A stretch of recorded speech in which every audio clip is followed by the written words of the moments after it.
Are you a personal trainer whose consultations are about as fun as a kick in the groin? Stay tuned for the 5 consultation questions you need to ask and why you need to ask them. All right, personal trainers from around the world, welcome back to the playbook, where today we are talking about the 5 best consultation questions you can ask and why you need to be asking them. So many of you tune into this channel for advice on training modalities, sets and rep schemes, nutrition advice, how to talk to clients, blah, blah, blah. A lot of you don't think you need work on asking consultation questions. Well, I'm here to tell you you do, because you suck at them. And the reason I know this is because you don't have any clients. And if you work at a big box gym, your only opportunity at the beginning to get clients is to get consultations, get good at them, and get them to some people to sign up for training through those consults. How are you going to do that? What is your approach? It can't be just as simple as I'm going to sit and talk to this person, ask them a couple questions, and then they're going to sign on with me. That ain't how it works. If you don't know anything about me, which why the hell would you? You don't know me from a hole in the wall. I have a little bit of experience in sales. I worked in a software sales capacity for 8 years before I was a trainer. And one thing I got really good at, aside from being a soulless loser, was how to ask questions, how to kind of walk people through the sales process, because that's what a consultation is. You're selling this person on personal training. Get it through your head. You are a salesperson, whether you like it or not. I know it's icky. I know it makes you feel gross, but that's the deal. And if you don't get good at the sales process, you will not have any clients. You will not be able to do the thing you want to do, which is train people, and you will be a broke loser, much like I was in my sales career. So let's get to the 5 consultation questions. And first, what does it mean to ask good consultation questions, and what makes a good consultation question? This lady is asking some good questions here, and I just felt like putting a jacked guy because it's a fitness channel, and if I put a chick, it would be kind of weird and kind of sleazy. So I put a guy, and he's hot, so whatever. Moving on. Okay, so what exactly do I mean by a great consultation question? We want these questions to be open-ended. The goal of the consultation is to get this person talking.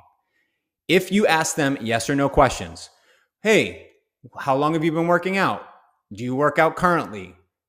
Have you worked with a personal trainer before? Okay, you might have to ask those questions at some point, but a really great consultation question is going to allow them some opportunity to speak, to think, and to get out as many words as possible. This is what you want. You need them to talk. So the fuck was that? Make them think a little bit. Make these questions thought-provoking. Yes and no answers, bad. Thought-provoking, open-ended questions, good.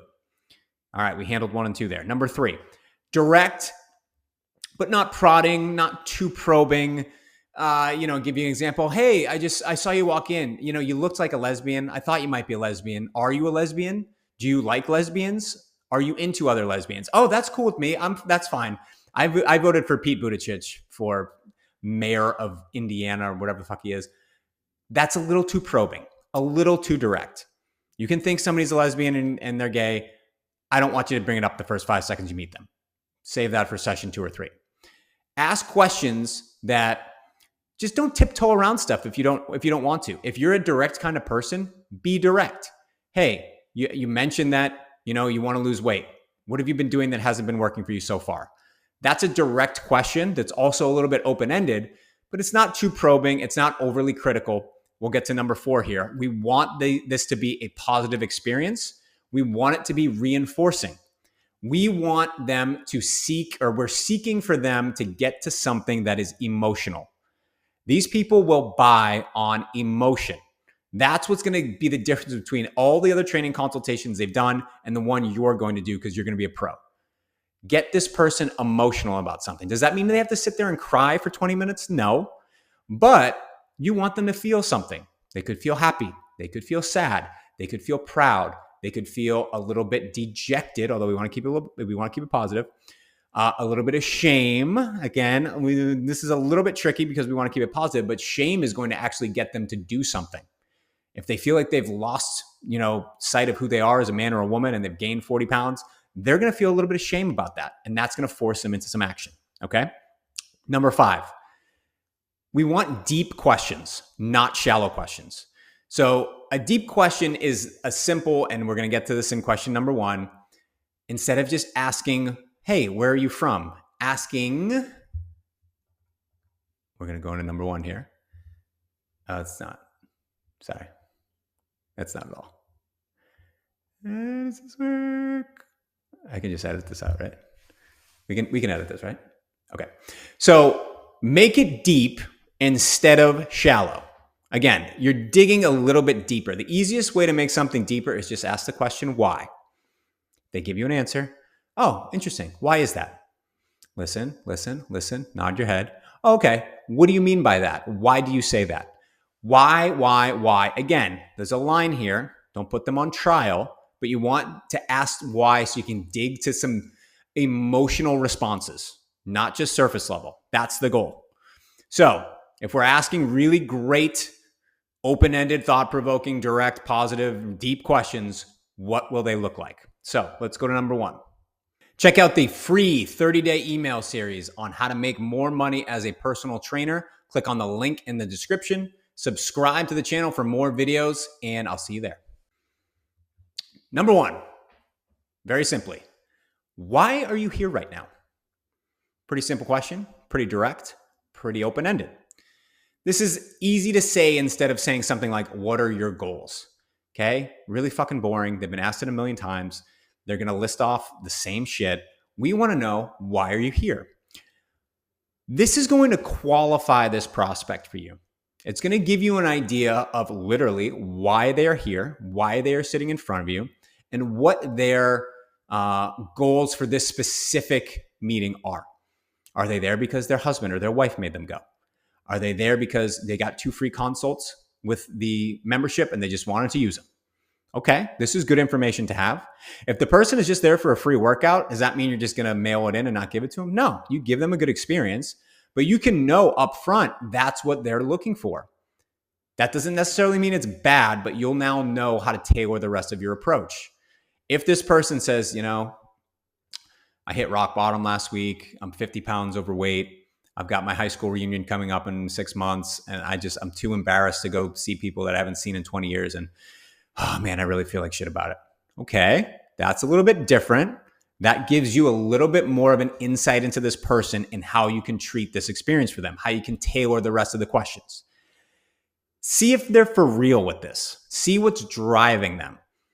You'll be surprised. People will tell you some things that you wouldn't really think that a stranger would tell another stranger, but think of it this way. A stranger does not have the ability to hurt you or use your words against you the same way a friend or a family member could. You don't know them. You might not even see this person ever again in your life. This is just them throwing something against the wall. And sometimes it's nice throwing it against the wall, especially a soft wall that's not going to throw it back at you. It's just going to land and stick. That's what you are. You're the land and stick guy. All right. So get used to that because it's going to help you through this process. Okay. Number 2. This is a little fun one. What was it like growing up in blank? Now, you ask this instead of asking simply, where are you from? Now, Coach Brian, why would I say this? It seems like the same fucking thing. You're just parsing words. This was you couldn't come up with a number 2, so you just said something stupid. I'll tell you why, dipshit. 1, or the number 2, what was it like growing up in is a lot different question than where did you grow up? Where did you grow up is not open-ended. That's a 1-answer response. The first iteration is an open-ended question, and it will give you a sense into this person's worldview, how they see the world, what they're like. I'll give you an example. What if they say, you ask where they're from. They said, I'm from Dallas, Texas. Okay. I'm from the East Coast, Northeast. We think people from Texas are all kind of rednecks and bumfucks, whatever. Not true, but that's kind of what people think. What if you say, what was it like growing up in Dallas? in like a really curious, innocent sort of way. Hey, what was it like growing up in Dallas? I've never been to Dallas. What was that like? And they give you a response that might be atypical to the Dallas Texan response that you were expecting. Now that just gives you a little bit of insight into this person. What if they said that they, grew up near a university and their parents were professors and they're, super liberal and it was hard living in this, kind of Republican community and that's why they moved up to Boston? Whatever, it doesn't matter. It doesn't have to be about politics, but it just gives you an example of just asking them where they're from is different than what it was like growing up in that place. This is an example of a deep question versus a shallow question. Get deep. Get into the deep end of the pool. You will not drown. You know how to swim. You went to the fucking YMCA when you were 6. You got lessons. You can do it. Get deep. Get out of the shallow end. You're not a kiddie anymore. Now we'll get more into the kind of nitty-gritty fitness questions. What does your ideal body look like? And what's your ideal body weight and why? This is an important question because I want you to get across to them that numbers and aesthetics don't always jive and aren't always the same. What I don't want you to do is ask them who's got their dream body. Who do you want to look like? You want to look like Ryan Reynolds? You want to look like Scarlett Johansson? Who do you want to look? We don't want to compare to people. This is not a comparison game. We want the best version of this person.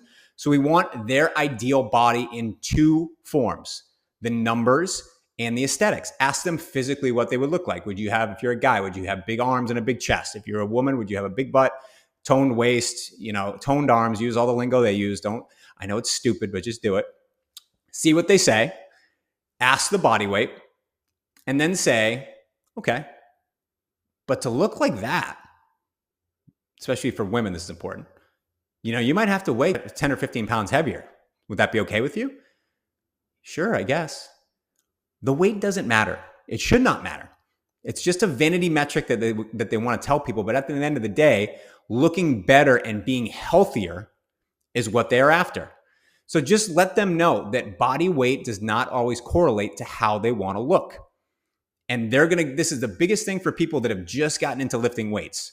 Because if you've never lifted weights before, you will look better. And a lot of times you're going to weigh heavier or you're going to weigh the same. You might not even lose that much body weight. You might lose body fat. You might gain muscle mass. That's going to improve body composition. You will look better naked, but you might weigh a little bit more. So get them out of this mindset that it's all about body weight, because it's not. Number 4, what is currently holding you back from reaching your said goals? What have you been doing that's not working? Keep it positive. I know sounds like an oxymoron. Keep a negative thing positive. But this is not an opportunity to beat the shit out of this person. This is an opportunity for them to recognize where they might have, gone a little bit off track or gotten off track, how they can improve, and what the process is like for getting back on track. And really what you want to do here is get some of those hurdles out in the open.